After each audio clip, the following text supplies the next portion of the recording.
اعوذ باللہ من الشیطان الرجیم بسم اللہ الرحمن الرحیم۔ محترم والدین، اساتذہ کرام اور عزیز طلباء، السلام علیکم۔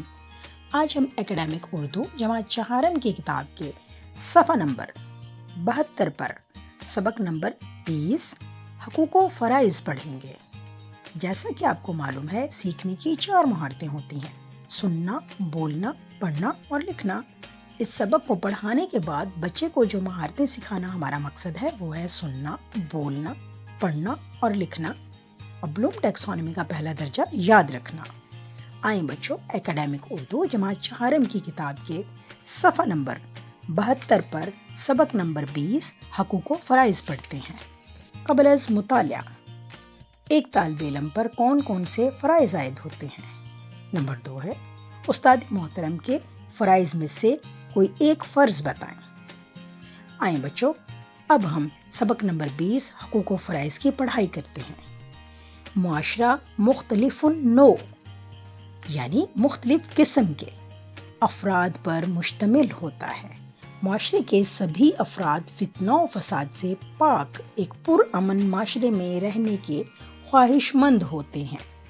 اس لیے عام آدمی پر کچھ ذمہ داریاں ڈالی جاتی ہیں اور بدلے میں اسے کچھ حقوق دیے جاتے ہیں۔ یہی حقوق دراصل فرائض کہلاتے ہیں، اور دوسروں کے جو فرائض ہیں وہ دراصل ہمارے حقوق ہیں۔ انسان پر لازم ہے کہ پہلے اپنا فرض ادا کرے، پھر اپنے حق کا مطالبہ کرے۔ عام شہریوں کے معاملے میں چاہے ہم ضرورت مندوں اور مستحقین کا خیال رکھیں، دوسروں کی جان و مال کو نقصان نہ پہنچائیں، اسی طرح بچوں اور خواتین کے حقوق کا خیال رکھنا بھی ہماری معاشرتی ذمہ داری ہے۔ والدین کا حق یہ ہے کہ ان سے نرمی سے بات کی جائے، ان کی نصیحتوں پر عمل کیا جائے، ان کے سامنے آہستہ بولا جائے۔ اگر والدین بوڑھے ہوں تو ان کی ضرورتوں کا خیال رکھا جائے۔ بچوں کی اچھی تربیت ان کا بنیادی حق ہے۔ انہیں اپنے حالات کے مطابق دینی اور دنیاوی تعلیم دلوائی جائے۔ ان کے اخلاق، صحت، لباس اور خوراک کا خیال رکھا جائے۔ ہمارا معاشرہ اساتذہ کرام کے احترام کو بہت اہمیت دیتا ہے۔ ہمارے دین میں استاد کو روحانی باپ کا درجہ دیا گیا ہے۔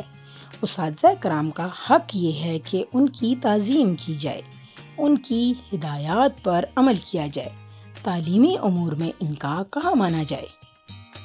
طلباء کا حق یہ ہے کہ استاد انہیں اچھی تعلیم دے، تعلیم دینے میں دیانتداری سے کام لے۔ رشتہ دار اور دوست احباب کے بھی حقوق و فرائض ہوتے ہیں۔ یہ حقوق و فرائض ایک دوسرے پر عائد ہوتے ہیں۔ مالی طور پر کمزور رشتہ داروں اور دوستوں کی مدد کرنی چاہیے، یہ ان کے حقوق میں شامل ہے۔ مالدار رشتہ دار اور دوست احباب مستحق اور ضرورت مند رشتہ داروں اور ملنے جلنے والوں کی ضرورتوں کا خیال رکھیں۔ بیمار پڑ جائیں تو ان کی عیادت کریں۔ صفحہ نمبر 73 پر سبق کا اگلا حصہ ہے معاشرے کے دوسرے لوگوں کے ساتھ ساتھ ہمسایوں کے حقوق و فرائض بھی بہت اہمیت رکھتے ہیں۔ ہمارے دین میں ہمسائے کے حقوق کی بہت تاکید ہے۔ علیل ہو جائے تو عیادت کی جائے، انہیں قرض کی ضرورت ہو تو حیثیت کے مطابق تعاون کیا جائے۔ افراد کے حقوق و فرائض کے ساتھ ساتھ عام شہریوں کے حکومت پر حقوق ہیں اور حکومت کے کچھ فرائض ہیں۔ شہریوں کو چاہیے کہ حکومت کو ٹیکس ادا کرے، حکومت کے بنائے گئے قوانین کی پابندی کرے، حکومت کے احکامات پر ہر ممکن عمل کرے، ان کو قوم کے وفادار رہیں، وطن کی حفاظت اور دفاع کے لیے ہر وقت تیار رہیں۔ اسی طرح حکومت کا فرض ہے کہ عوام کو صحت، تعلیم اور رہائش کی بنیادی سہولتیں فراہم کرے، انہیں تنظیم بنانے اور انتخابات میں حصہ لینے کی آزادی فراہم کرے۔ حقوق و فرائض کا ایک دوسرے سے چولی دامن کا ساتھ ہے۔